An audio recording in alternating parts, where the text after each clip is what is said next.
자,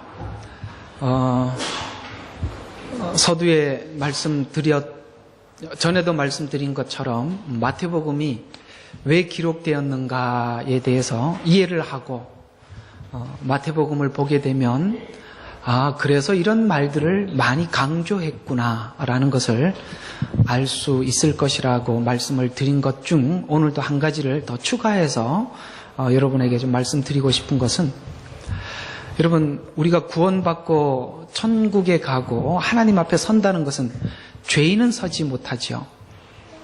의로운 자가 하나님 앞에 서게 되는 것이죠. 지금 유대인들 중에서 종교 지도자들이라고 하면 대제사장이나 서기관들이나 바리새인들이나 이들은 이미 자기 자신들은 이미 의를 가진 자라라고 이렇게 생각을 했습니다. 그러나 마태는 당신들이 가진 의는 당신이 가지고 있는 당신의 의지, 하나님이 준 의가 아니다라는 것을 그토록 이 마태복음을 통해서 이렇게 설명하고자 했습니다.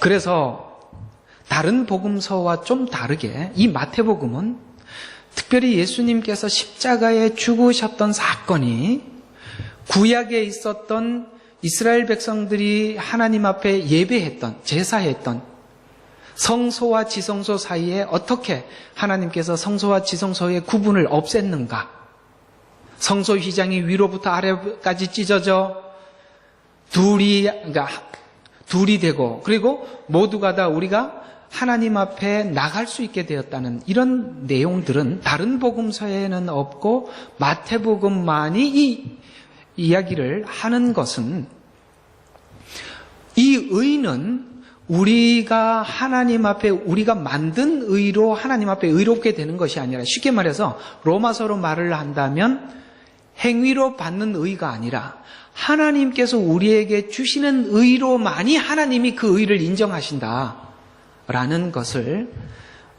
지금 의에 대한 오해를 하고 있는 이들에게 설명하기 위해서 이렇게 설명을 했지요. 그래서 오늘은 또 이 마태복음의 아주 중요한 한 구절을 보고 오늘 이 본문을 살펴보도록 할 텐데, 마태복음 5장 20절을 한번 보시죠. 5장 20절을 한번 보도록 하겠습니다. 마태복음 5장 20절은 마태복음 전체를 이해하는데 굉장히 중요한 한 절이지요. 우리 같이 한번 읽어볼까요? 시작. 내가 너희에게 말하노니 너희의 의가 서기관들과 바리새인들의 의보다 뛰어나지 못하면 결코 천국에 들어가지 못하리라 라는 이 말씀, 아주 중요한 이야기입니다. 우리는 예수를 믿으면 의롭게 되죠.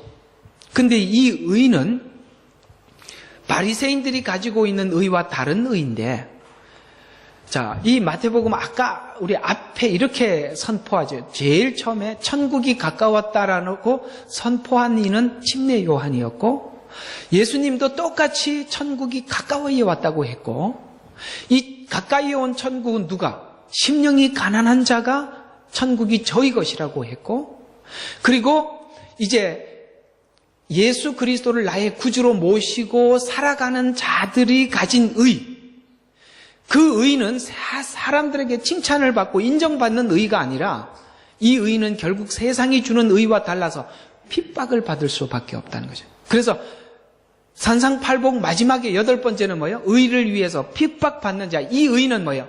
예수님께서 준 의를 가지고 살아가는, 그 의를 가지고 살려고 하니까 세상 사람들은 이 세상이 주장하는 의와 다르기 때문에 핍박으로 올 수밖에 없다는 거죠.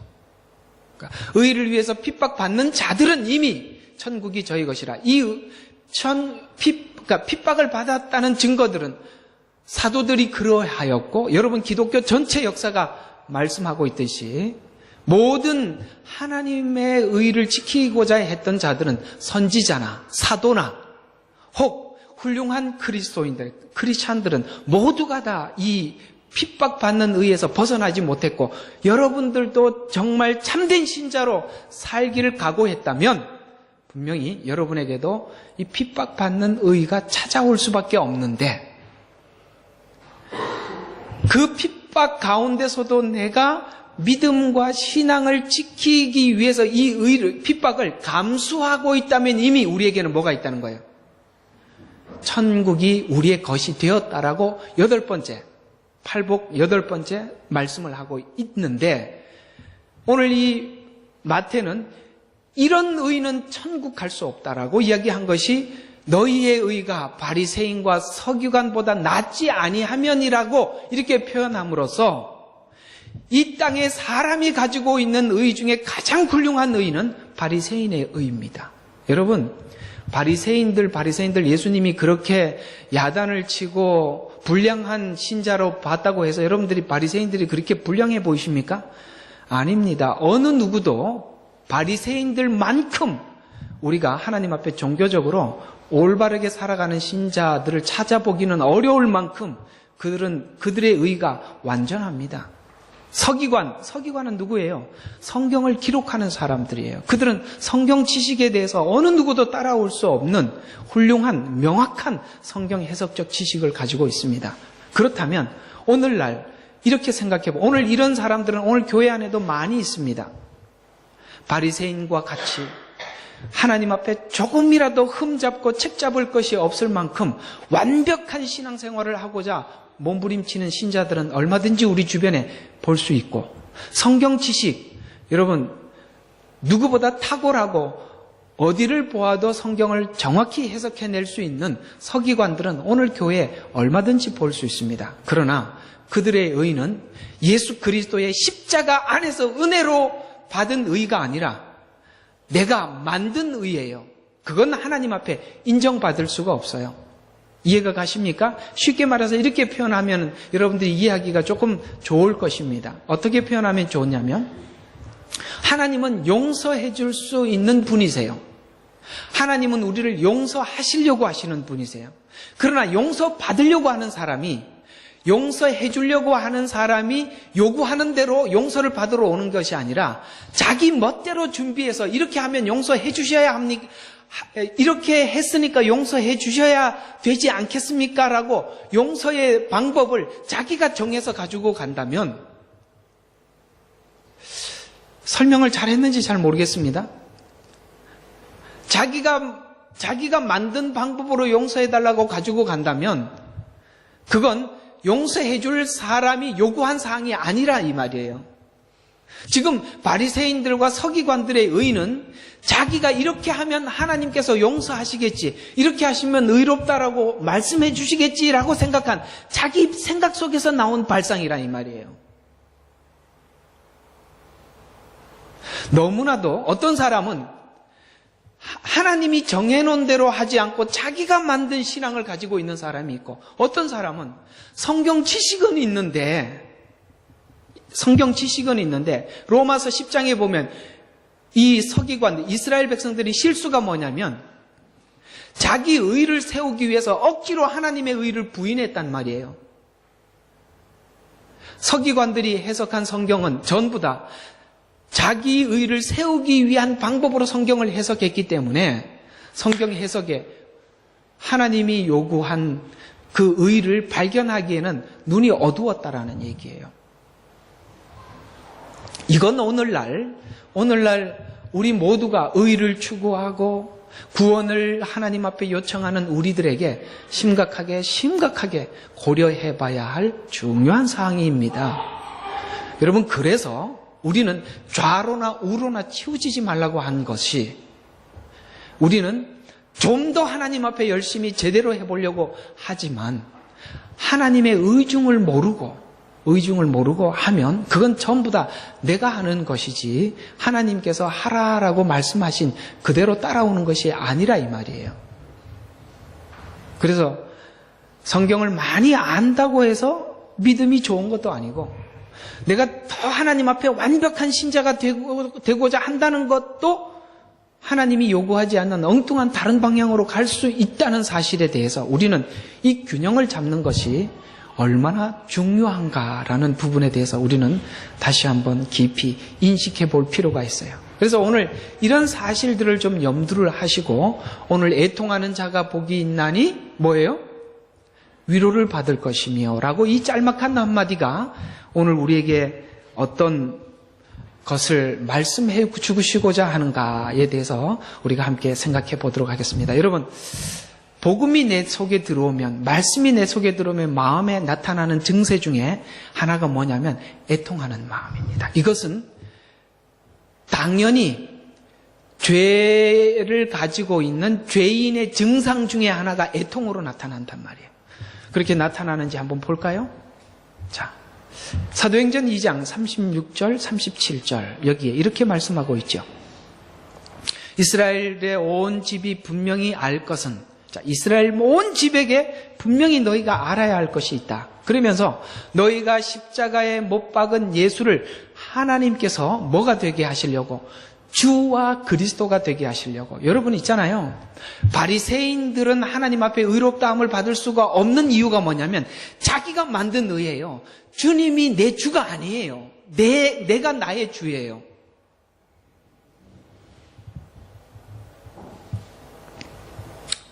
알아들으시겠어요? 우리가 십자가에 못 박은 예수는 너희가 알아야 될 것이 이것이다. 너희가 십자가에 못 박은 예수는 하나님께서 너희에게 주가 되고 그리스도가 되기 위해서 십자가에 못 박았다. 이렇게 말씀하고 있습니다. 여러분, 주님이 여러분의 그리스도이십니까? 이 말은 무슨 말이냐면 주님이 나의 구주라는 고백이에요. 그리스도라는 말은. 주가 된다는 말은 뭐냐면 그리스도인 그분이 내 주인이라는 거예요. 여러분, 주님은 우리의 구주일 뿐만 아니라 주가 되십니다. 그리스도가 될 뿐만 아니라 주가 되시기 위해서 십자가에 죽으신 거예요. 여러분에게 예수님이 나의 주인이라는 고백은 여러분의 삶에서 주님이 주로 나타날 때 그 고백이 진짜가 되는 것이에요. 그리스도만 쥐고 있는 게 아니에요. 주가 되시는 거예요. 이렇게 하시기 위해서 되게 하신 것이라고 하시더라. 그들은 이 말을 듣고 어떻게 했습니까? 마음에 찔림을 받아. 이게 바로 애통이에요. 찔림을 받아 형제 여러분 말하기를 형제 여러분 우리가 어찌하여야 하리까라고 하니 회개하라. 그리고 죄들의 사함을 받은 것으로 인하여 너희 각자는 예수 그리스도의 이름으로 침례를 받으라. 이렇게 말씀하고 있지요. 여러분, 이들은 자기가 만든 의를 가지고 하나님 앞에 주장하지 않았습니다. 예수님께서 나를 위해서 십자가에 죽으셨다는 사실을 내 마음에 받아들임으로써 주님이 나의 구주가 되셨고 뿐만 아니라 뭐가 되셔서 내 삶의 주인으로 나타나더라는 거죠. 여기에는 칭찬이 없고 자랑이 없지요. 왜요? 내가 하는 모든 의는 누구 거예요? 주인인 그분의 것이기 때문에 나는 내 자랑할 게 하나도 없잖아요. 그러나 여러분 아시다시피 서기관과 바리새인들은 이 칭찬에 너무 목말라 있었습니다. 그들이 하는 종교적인 경건 생활조차도 사람들 앞에 인정받고 칭찬받는 것으로 사용하기 위해서 시간이 되면 사거리에 서서 시장 어귀에 서서 기도하기 시작했고 내가 바리새인이라는 것을 알려서라도 자기 자신에 대한 신앙에 사람들에게 인정받기 위한 행동들을 그들은 평생 서슴지 않고 해왔던 것을 우리가 확인할 수 있습니다.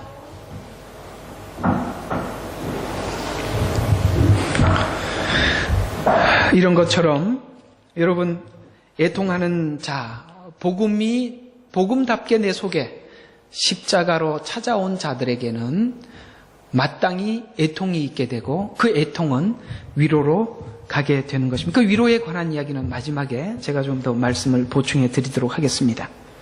그래서 율법적인 신앙은 칭찬으로 갈 수밖에 없는데 이 내용이 마태복음에는 이렇게 자세히 설명이 기록 안 되어 있어서 누가복음에서 한번 살펴보게 되면 이 팔복에 관한 내용이 누가복음의 기록은 마태복음과 이렇게 조금 차이가 있는데요. 율법적인 신앙은 자기 의이기 때문에 칭찬으로 갈 수밖에 없다라고 누가복음에는 이렇게 말씀하고 있는데요. 6장 20절과 26절 중에 26절을 보면 모든 사람이 너희를 칭찬할 때 너희에게 화 있으리라. 이는 그들의 조상도 거짓 선지자들에게 그렇게 하였기 때문이라. 무슨 말이냐면 보세요. 거짓 선지자들은 지금까지 모든 사람에게 칭찬을 받았다는 거예요. 여러분, 모든 사람에게 칭찬을 받기를 원하고 있다는 그 자체가 거짓말이라는 거예요. 왜요? 산상팔복 마지막에는 의를 위해서 핍박을 받는다고 했고, 모든 사람들에게 거짓 선지자들은 칭찬을 받았는데, 여러분 아시다시피 복음서, 그 구약에 있는 선지서들을 보면 선지서를 기록했던 모든 선지자들은 아무도 칭찬을 받지 않고 모든 사람들에게 배척을 받았습니다. 그런데 여기에 이런 말이 있죠. 모든 사람. 여러분 있잖아요. 바른 말을 하는 사람, 바른 지적을 하고 바른 하나님의 메시지를 전하는 사람은 절대로 모든 사람에게 칭찬을 받을 수 없어요. 왜요? 하나님은 우리들에게 대체적으로 잘한 것을 칭찬하기보다는 어떤 부분을 지적하는 게 많을 수밖에 없냐면 죄된 것을 지적하는 것이 많을 수밖에 없는 이유가, 우리는 대체적으로 아이를 키워보면 우리가 다 알 수 있는 일인데, 아이들에게 가서 이렇게 칭찬하고 감싸줄 일보다는 사실은 어떤 일이 훨씬 더 많죠? 혼내야 될 게 더 많죠. 왜 그렇죠?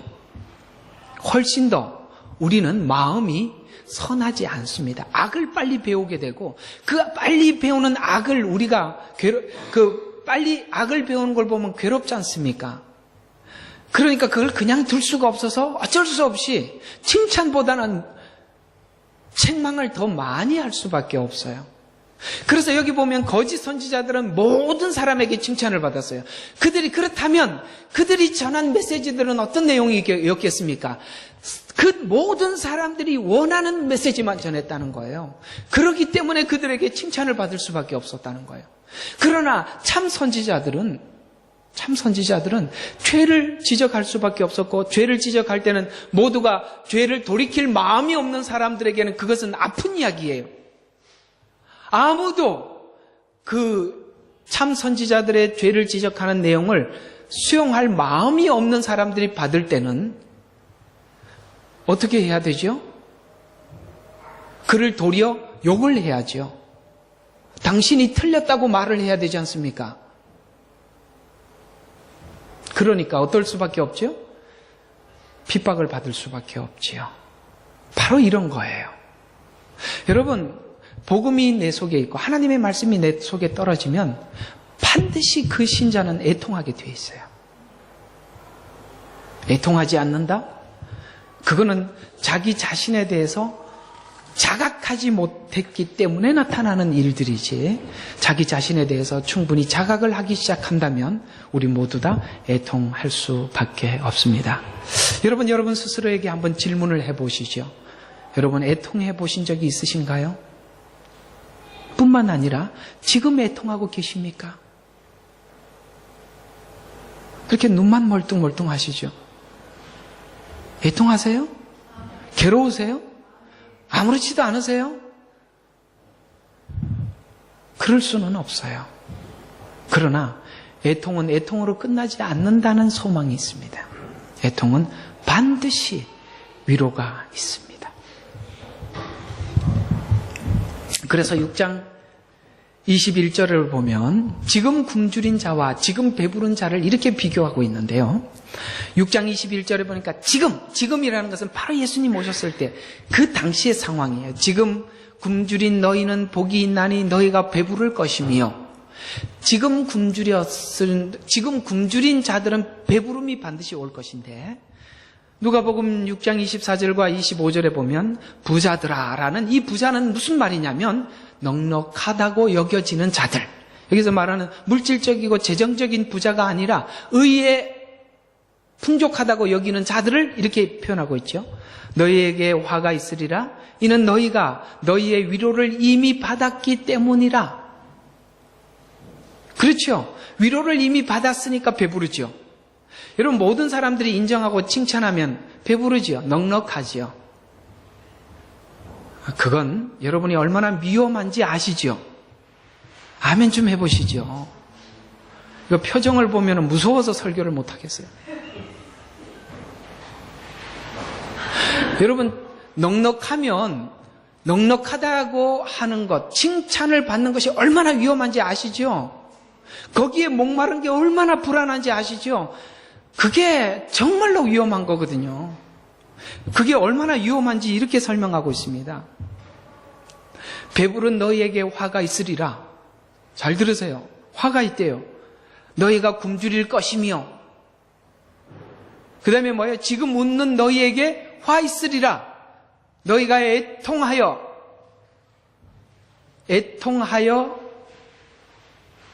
너희가 애통하여 을 것임이라. 왜 이렇게 적었는지 모르겠습니다. 애통할 것임이라.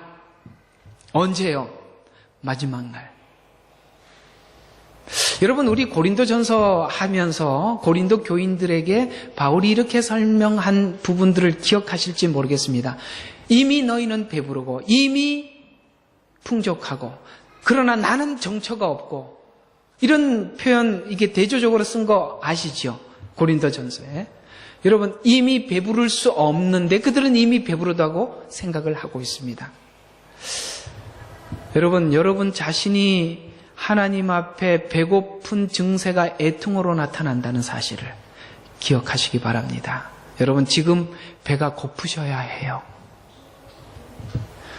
여러분, 배가 고파서 밥 먹으러 오신 거죠? 오늘 점심 먹으러 온 거 말고 점심도 오늘 맛있는 게 준비가 되어 있어요. 그러나 여러분들이 영혼의 배가 고파서 오셨잖아요. 애통해서 오셨잖아요. 여러분, 배고픈 만큼 채워주시고 돌아가는 것이 예배예요. 여러분 있잖아요. 예배는요, 배고픈 걸 알고 오시는 자들에게 하나님께서 그 배부름을 넉넉하게 채워서 돌려보내는 것입니다. 그래서 사모하는 영혼을 만족해 하시는 거거든요. 지금 배고파하십시오. 그럼 배가 부르고. 근데 배가 부르면 먹어야 된다는 생각이 들어야 안 들어요? 안 들지요. 바로 그거예요. 이미 나는 사람들로부터 칭찬을 여러 번 받고 나면 우리는 어떤 착각에 빠지게 되냐면, 나는 정말 괜찮은 사람인가 보다, 이렇게 생각을 하게 되는 것이 나를 배고프게 하지 않아요. 그래서 저는 이렇게 생각하는데요. 칭찬을 많이 받고 칭찬받는 신앙생활은 아주 위험한 신앙생활입니다.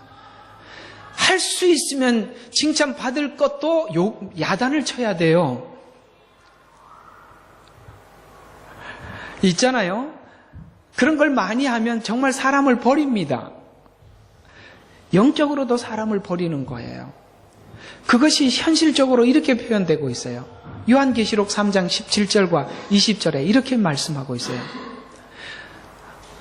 내가 말하기를 나는 부자며 부요하고 아무것도 부족함이 없다고 하지만, 이게 뭐예요? 왜 이렇게 생각을 하죠? 사람들에게 인정을 받고 칭찬받았기 때문에 이렇게 생각이 드는 거예요. 그것이 자기가 자기를 평가하는 거예요. 이게 얼마나 위험한지.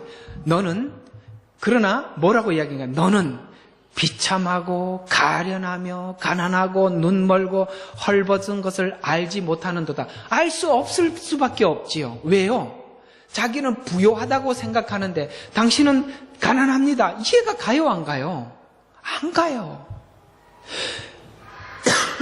진짜 은혜는 하나님께서 여러분들이 얼마나 비참하고 부요하지 않는 상태에 있다는 것을 하나님께서 보여주시고 비춰주시는 것이 은혜예요. 내가 벗겨져 있다는 거, 내가 살찌지 않는, 정말로 뭐라고 이렇게 마른 사람들 보고 뭐라 그런지 할 때는 모르겠습니다. 이렇게 내가 몸무게가 얼마나 안 나가는지 알고 있으셔야 합니다. 제가 어릴 적에 동네에 이렇게 배 나온 사람이 많지 않았어요. 그래서 배사장 집에 갔다 와라 하니까, 그 배사장이라는 것은 성씨가 배가 아니에요. 이렇게 배가 나온 사람을 보고. 그 배가 나온 것은 무슨 상징이냐면 부의 상징이었어요. 왜냐하면 아무도 달 못 먹는데, 그 사람은 많이 먹었다는 뜻은 내가 이렇게 부자다라는 뜻이에요. 그래서 대체적으로 이렇게 정치를 하거나 좀 높은 위치에 간 사람들은 보면 배가 나와서 그러면 저 사람이 무슨 높은 위치에 있든지 아니면 부자든지 이럴 것이라고 상상을 했어요. 신앙의 배사장은 아주 위험합니다. 배고프지 않거든요. 우리는 늘 예수 그리스도 안에서 배고프셔야 합니다. 그래서 주님은 이 배부르다고 생각하는 사람들에게 권고하고 계세요. 이렇게 권고하지요. 내게서 불로 단련된 금을 사서 부요하게 하고 흰 옷을 사서 입음으로 벌거벗은 수치를 드러나지 않게 하라. 또 안약을 내 눈에 발라 보게 하라. 이 내가 사랑하는 자마다 책망하고 징계하노니 그러므로 열심을 내고 회개하라. 보라, 내가 문 밖에 서서 두드리노니 누구든지 내 음성을 듣고 그 문을 열면 내가 그에게로 들어가서 그와 함께 먹으며 그도 나와 함께 먹으리라. 중요한 이야기가, 나는 부자라고 생각을 하는데 이 부자라고 생각하고 있는 그 사람 안에 누가 없어요? 주님이 없어요. 내가 그 안에 들어가고 싶어서 문을 두드리고 있는 거예요. 그런데 자기는 부자라고 생각해요. 여러분, 예수가 있으면 부요하지요. 그러나 그 부요함은, 이 사람은 자기가 부요한 것으로 부요로 착각하고 있는 거예요. 주님은 밖에 서 있다는 거예요. 그는 뭐가 없었지요? 열심을 내는 것이 없었어요. 회개가 없었어요. 오늘 이 본문이 지적하고 있잖아요. 그는 금을 사서 부요하게 하지 않아요. 사지를 않아요. 사지를 않아요. 여러분, 산다는 것은 저걸 얻기 위해서는 팔아야 하는 거예요. 맞잖아요. 저걸 얻기 위해서는 팔아야 내가 저걸 살 수가 있잖아요. 이게 바로 무슨 비유예요? 어떤 사람이 길을 지나가다가 밭에 보화가 감춰진 것을 발견하고 그는 자기 집으로 돌아가서 자기 모든 소유를 팔아 그 땅을 샀느니라. 여러분, 우리는 이걸 하려고 하질 않아요. 내 걸 팔아서 주님의 것을 살려고 하지 않는다 이 말이에요. 하나님, 내 것도 가지고 있고 주님이 가지고 계신 그 보화도 내가 다 가지고 싶습니다. 그러나 이 둘을 동시에 가질 수 없다고 하잖아요. 내 걸 내놓지 않았는데 어떻게 주님이 내 주인이 될 수가 있냐 이 말이에요. 불가능한 일 아닙니까? 그 내 속에 있는 것을, 내가 내 주인이 된 것을 내쏟고 그러니까 쏟아내는 작업이 애통하는 작업이거든요. 이거 하나도 없이 부요하다고 생각하면 여러분, 그것은 바리새인이 가지고 있는 의입니다. 그는 하나님 앞에 절대 인정받을 수가 없고 그는 천국에서 제외된 자예요. 정확히 말하면 구원받지 못한 백성이라 이 말이에요. 예수를 만나고 나면 의에 대해서 목마르고 갈증이 나서 견딜 수가 없잖아요. 이게 무슨 이야기 같아요? 주님은 우리를 십자가에서 구원하셔서 우리를 의롭다라고 칭해 주셨습니다. 그리고 하나님이 뭘 요구하시죠? 의롭게 살으라고 말씀하고 계시는데 살지 못하는 나에 대해서 가슴을 찢을 일 아닙니까? 거기에 대해서 애통하시냐 이 말이에요. 우리가 보통 애통하는 것들은 어떤 것들이에요? 하나님께서 내가 안전하게 지키고 싶은 거 뺏어가겠다고 하나님이 선포하고 그걸 뺏어가는 작업을 하니까 괴롭지요? 그게 뺏겨가야 주님이 여러분에게 주인이 될 수 있어요. 그걸 왜 이렇게 안 뺏기려고 애를 쓰십니까? 그걸 뺏으려고 하나님은 문 밖에 서서 두드리신다. 왜 안 열고 들어오시죠? 두드리고 계시죠? 그 소리를 듣고 내 스스로 문을 열으라고. 하나님은 포기하지 않고 두드리셔요. 오늘 이 소리를 정말 값지게 듣고 돌아가기를 바랍니다.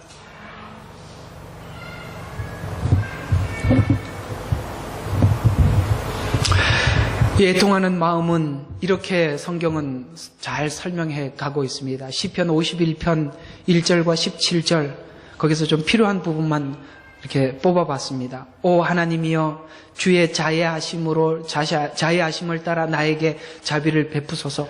주의 온유한 자비를 자비들을 풍성함을 따라 내 죄과들을 지워버리소서. 그 다음에 나의 죄악으로부터 나를 깨끗하게 하옵소서. 내가 내 죄과를 아오니 내가 죄가 항상 내 앞에 있나이다.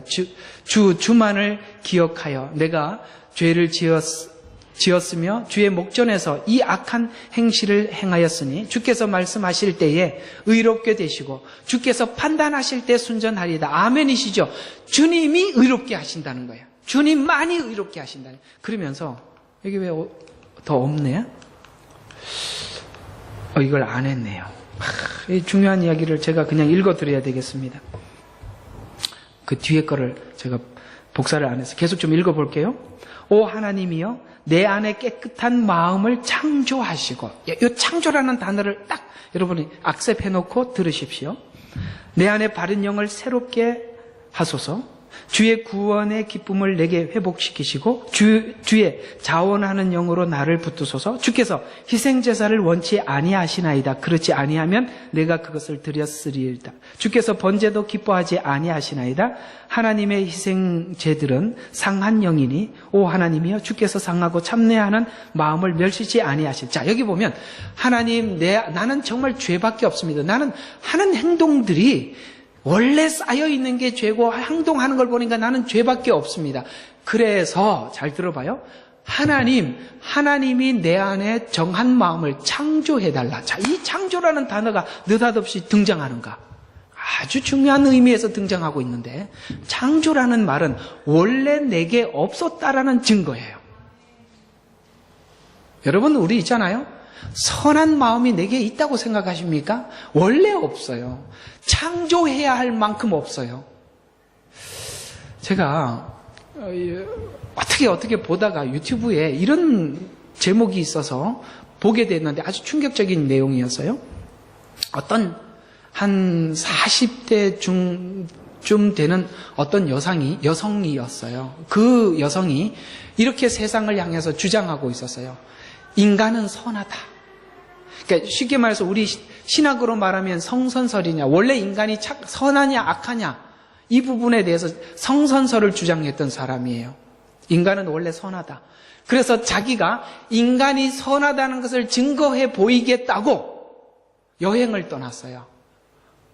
무정여행을, 돈 한 푼 없이 길을 가다가 지나가는 차 세워서 태워달라고 부탁을 하고, 이렇게 모든 사람들이 자기에 대해서 여성인 자기를 배려할 것이다. 사람들은 사람들이 얼마나 선하고 착하냐라는 그것을 내가 그 여행을 통해서 증명해 보이겠다고 실제 그렇게 출발을 했는데, 여러분 상상을 한번 해보십시오. 어떻게 끝이 났을 것 같아요? 보셨어요? 그 유튜브? 못 보셨죠? 그 못 봐야 할 말이 있죠. 어떻게 끝났냐면, 유럽이었어요. 유럽에서 그 여행을 떠난 지 거의 채 2달이 안 돼서 이렇게 죽은 목숨으로 돌아왔습니다. 밤에 지나가는 차를 세워서 태워달라고 했는데 어떤 남자가 태워줘서 무슨 일이 있었겠어요? 그 뒤에는 여러분 상상에 맡깁니다. 뻔한 이야기. 그냥 우리가 세상에 밤중에 산속에 어떤 여자가 차를 태워달라고 했을 때 보통 사람들이 가지고 있는 그 악한 마음들이 어떻게 이렇게 표현되었는지 한번 상상해 보십시오. 정말 많은 사람들에게 겁탈을 당하고 그 겁탈을 당한 것을 숨기기 위해서 그 여자는 죽음으로 돌아올 수밖에 없었습니다. 여러분, 인간이 선하다고요? 이런 걸 생각해 보십시오. 원래 우리는 선하지 않아요. 여러분들에게 만약에 권력과 부가 동시에 주어져 있어 내가 세상에 무서울 것이 없는 사람이 되어 있다고 생각해 보십시오. 여러분들은 사람들에게 선을 베푸는 사람이 되어 있을 것 같습니까? 악을 베풀 것 같습니까? 있는 악을, 지금까지 당했던 모든 것을 있는 대로 다 할걸요. 힘이 있게 되면. 왜 근데 그렇게 못하죠? 아시죠? 힘이 없어서, 능력이 없어서 죽고 살 뿐이죠. 그러나 우리에게 권력과 능력이 주어지면 우리는 어떻게 돌변할지 아무도 모릅니다.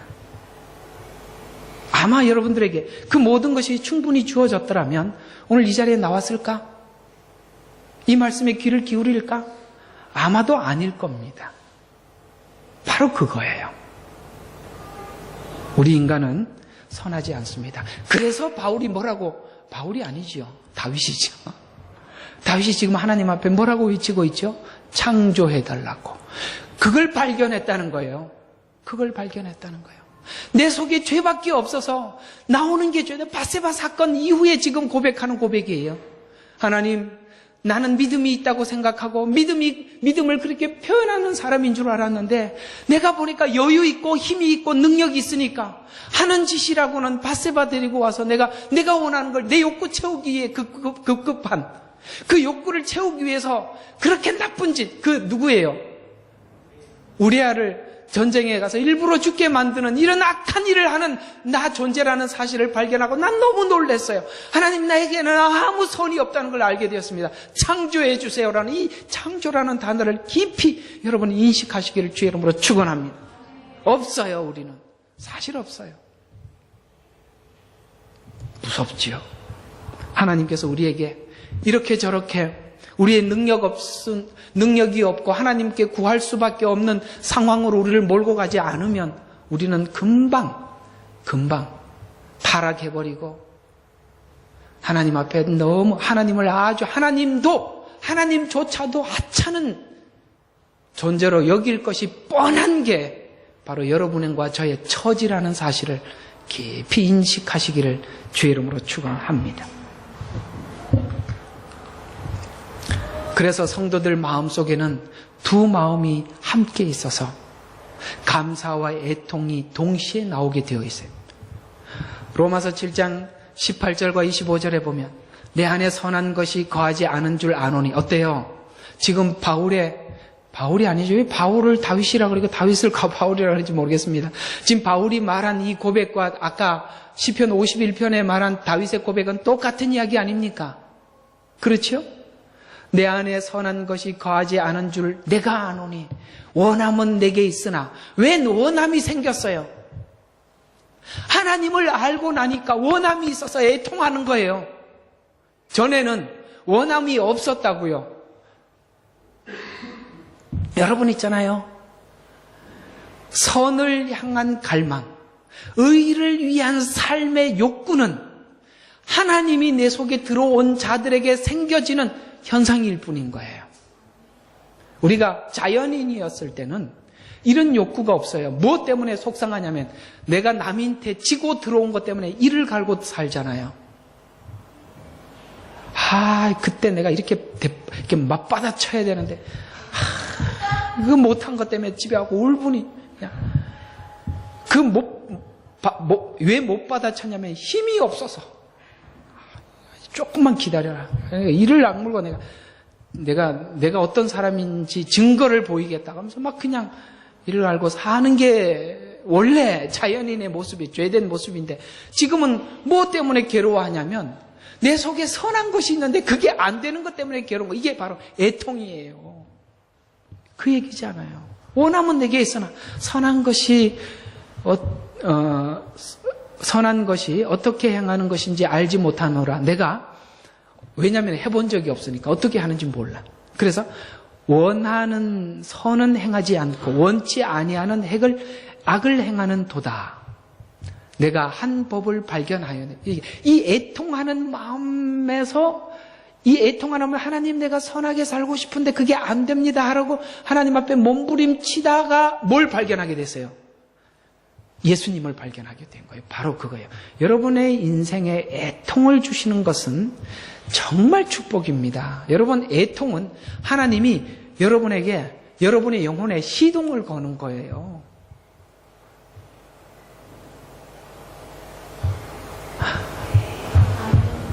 너무 시적으로 표현해서 잘 이해가 안 가십니까? 여러분의 영혼에 시동을 거는 거예요. 이것 때문에 발견해 가게 되는 거예요. 욥기 제가 설명하면서 부정에서 출발해서 긍정으로 갔다 그랬죠. 그렇습니다. 애통이 위로를 낳는 거예요. 위로는 애통을 넘어온 자들에게 받는 축복이에요. 여러분 예수 안에서 위로받아 보신 적 있으십니까? 그 위로를 받았다면 여러분들은 분명히 애통을 지나왔기 때문에 주 안에 위로를 받으신 것입니다. 그거 없는 위로는 없어요. 그래서 하나님은 우리에게 어느 쪽으로 몰고 가세요? 애통 쪽으로 몰고 가죠. 그 깊이가 신앙의 깊이만큼 주시죠. 근데 우리는 대체적으로 이런 생각들을 합니다. 하나님께서는 신앙의 깊이만큼 우리에게 애통을 주시고 하나님을 찾을 수 있도록 고난을 주신다고 했는데, 하나님, 제가 생각에는 내 믿음의 그 어떤 수준을 넘어서 오시는 것 같습니다. 라는 생각을 하고 있다, 없다? 있다? 아니다. 여러분은 여러분이 모르는 믿음의 깊이가 있어요. 나도 이 정도까지 견딜 줄 몰랐네. 이런 것이 있다 이 말이에요. 세월이 지나야 안다. 그리고 이런 거예요. 내가 믿음이 얼마나 없는지도 내가 정확히 파악 못하고 있고, 내가 얼마나 믿음이 있는지도 내가 파악하지 못해요. 알아들으셔요? 여러분이 지금 파악하고 있는 믿음은 여러분이 지금 여러분 자신에 대해서 가지고 있는 믿음의 어떤 수준과 평가는 대부분이 틀려요. 하나님만이 아세요. 근데 우리는 한 가지는 믿지요. 뭘 믿어요? 하나님을 신뢰하지요. 하나님, 나는 내 믿음으로는 감당하지 못할 것 같은데도 이 정도 주셨다면 하나님은 저에 대해서 아십니다. 라는 신뢰를 하나님 앞에 끊임없이 보내는 거예요. 그게 욥기죠. 욥은 42장처럼 나오려고 시작한 게 아니었어요. 그러나 하나님은 욥을 아셨지요. 하나님은 아브라함을 부르시죠. 아브라함이 창세기 22장에서 그런 존재로 나타날 줄 아브라함은 출발할 때 전혀 몰랐어요. 그러나 결국 보니까 아브라함이 22장에서 나타나더라는 거죠. 그건 누가 만드시더라? 하나님이 만드시다. 그렇다면 여러분에게 개입한 모든 사건들은 하나님이 시작하신 것이고 하나님이 하실 일이 있는 것이고, 나는 내가 지금 짐을 지기 어려울 만큼 무거운 믿음의 짐을 주셨다고 하더라도 하나님은 여러분은 그걸 능히 질 줄 믿으시고 주셨다는 사실에 대한 신뢰를 놓지 말라 이거예요. 아멘 좀 크게 해보시죠. 그래서 예수 그리스도 우리를 주를 통하여 하나님 아버지께 감사하노라. 그러므로 내 자신이 생각으로는 하나님의 법을 섬기지만 육신으로는 의의 법을 섬기노라. 자, 이런 말씀처럼 여러분 있잖아요. 우리가 지금 막 애통 속에 감사를 찾게 되었습니다. 여러분, 감사했다는 것은, 애통이 감사까지 갔다는 것은, 여러분 감사는 있잖아요. 충분히 내가 이해하고 받아들여야만이 감사가 나오는 거 아닌가요? 쉬지 말고 기도하라, 범사에 감사하라 라고 했으니까 주님 감사합니다 라고 할 수는 있겠지만, 진짜 감사는 뭐예요? 그걸 소화한 사람이 하는 고백 아닌가요? 지금 소화 중이라서 힘드시구나.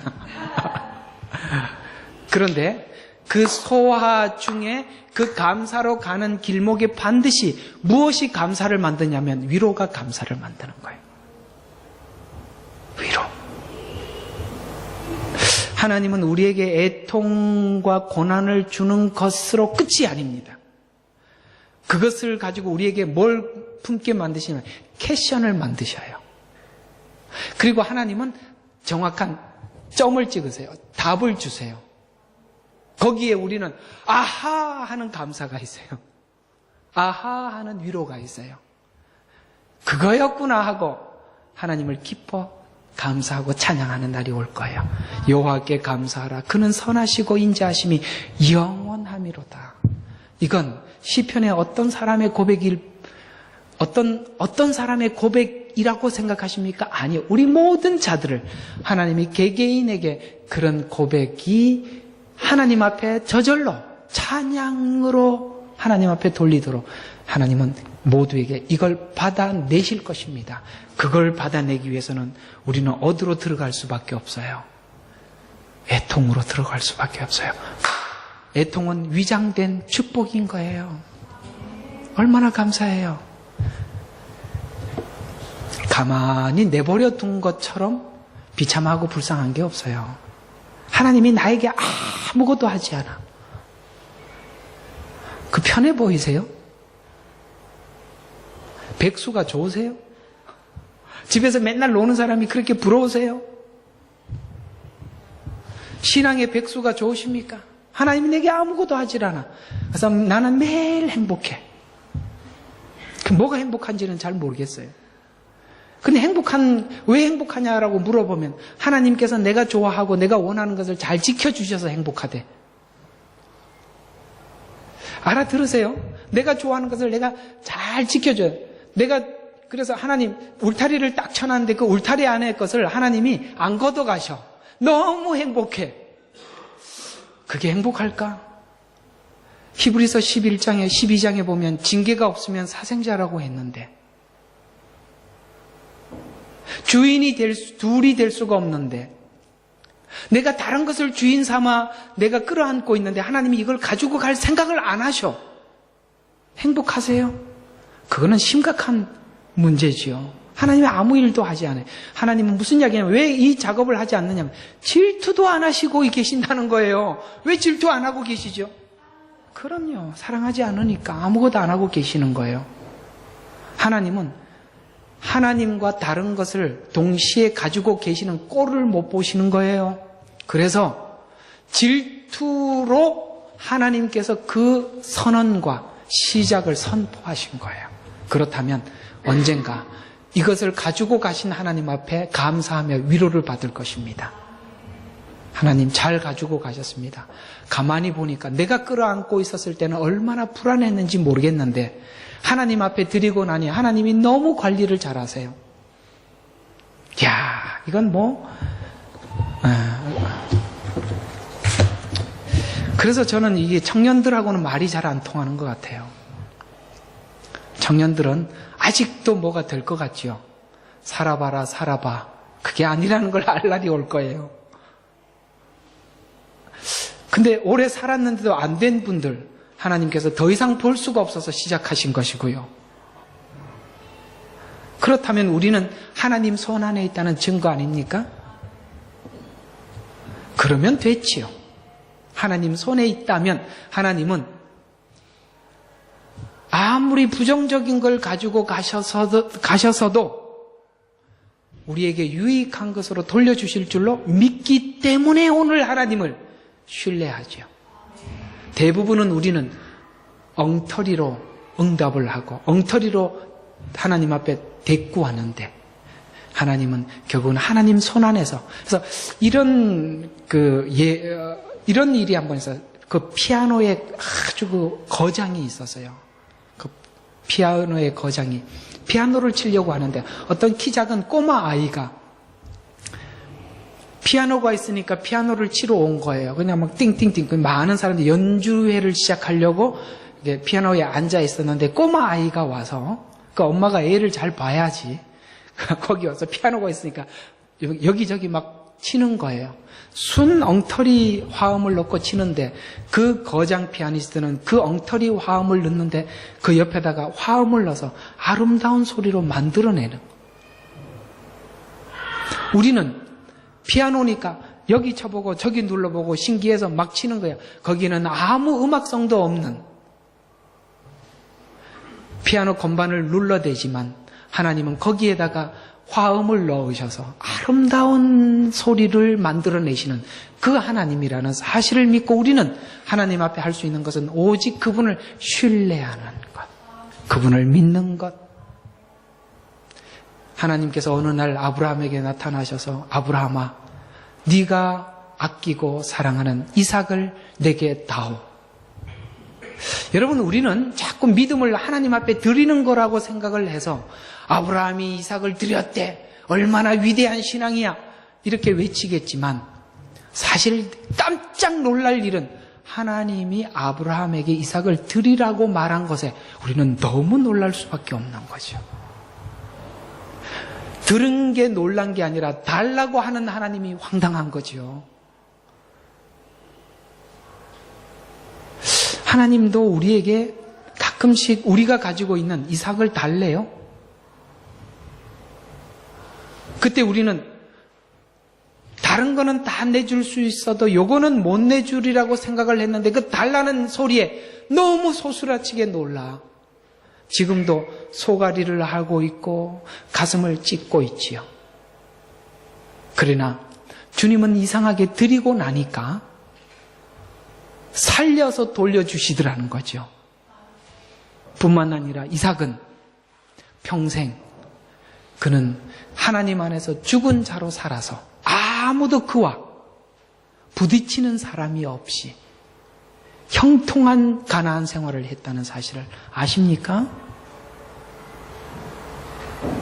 그 하나님을 믿으시고 여러분이 하나님 앞에 내줄 수 없는 것을 내주십시오.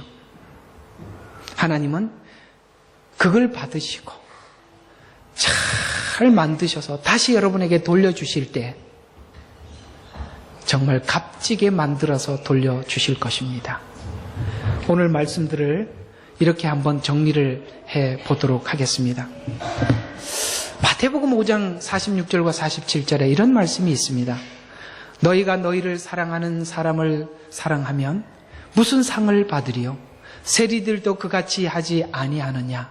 너희가 너희 형제들에게 무난하면 다른 사람보다 더 나은 것이 무엇이냐? 세리들도 이같이 아니하느냐?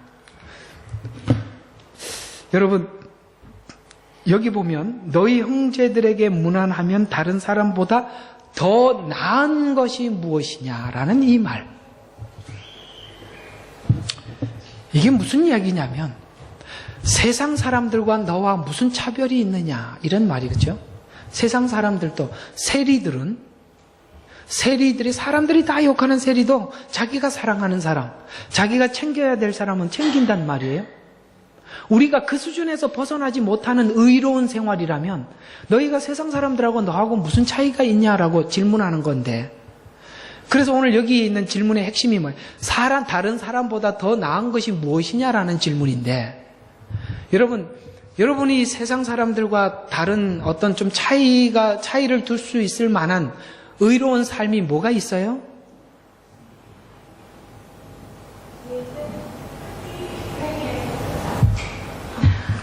항상 교리적으로 대답할 줄 알았어요. 교리적으로 대답한다는 것은 실제적인 삶이 없다는 증거예요. 그게 무슨 말이냐면, 여러분, 위로받은 자는 넉넉함이 있죠. 하나님께 위로를 받은 자들에게는 그 위로의 넉넉함이 남보다 더한 것으로 나타날 수밖에 없어요. 이 표정들은 안 해본 표정인가? 이제 현주소를 찾았습니다. 거기였구나. 안 해보셨구나. 여러분 있잖아요. 하나님께 칭찬을 받고 하나님께 위로를 받은 사람은요, 얼마나 넉넉한지 몰라요. 다른 사람도 아니고 하나님이 인정해주는 위로를 받았잖아요. 그 사람은요, 이렇게 표현하면 쫀쫀하게 살지 않아. 어디까지 내줄 수 있냐면 이웃을 위해서 목숨까지도 내놓을 수 있어요. 그래서 선교지에, 그 위험한 선교지로 가는 거예요. 그래서 다른 사람들이 재고 요구하는 대로 살지 않고 그들에게 요구하는 그 이상의 넉넉함을 내가 줄 수 있는 거예요. 왜 부부간에 늘 아웅다웅 하시죠? 내게 넉넉함이 없어서 그러는 거잖아요. 하나님 앞에 위로를 받고 나면 용기가 생긴답니다. 하나님 앞에 위로를 받고 나면 따지지 않아요. 하나님 앞에 위로를 받고 나면 남보다 더한 것이 있단 말이에요. 바로 그리스도인이 가지고 있는 넉넉함이에요. 여러분 사도들을 보십시오. 그 넉넉함이 얼마나 풍성하게 나타났는지.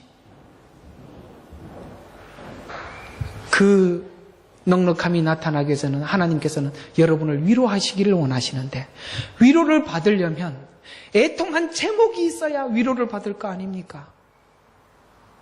그래서 여러분에게 가슴을 찢는 자리로 몰고 계신다면 위로를 기대하시고, 위로 후에 여러분들의 얼굴이 확 펴져서 넉넉한 마음으로 설교할 때 이렇게 인상을 써서 저를 위협하지 않는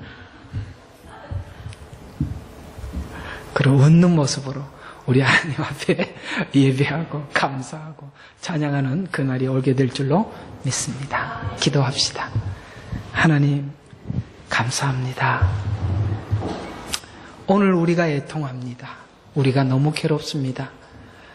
내 속에 하나님의 자녀라는 신분, 의롭게 된 의, 하나님 그것이 우리에게 하나님께서 우리에게 주신 의지만, 그러나 삶을 의롭게 이끌어가지 못하는 우리 자신을 볼 때마다 너무나도 괴롭고 가슴을 찢게 됩니다. 그러나 하나님, 찢은 가슴이 위로로, 찢은 가슴이 넉넉함으로 찾아올 그날을 소망하며 기대합니다.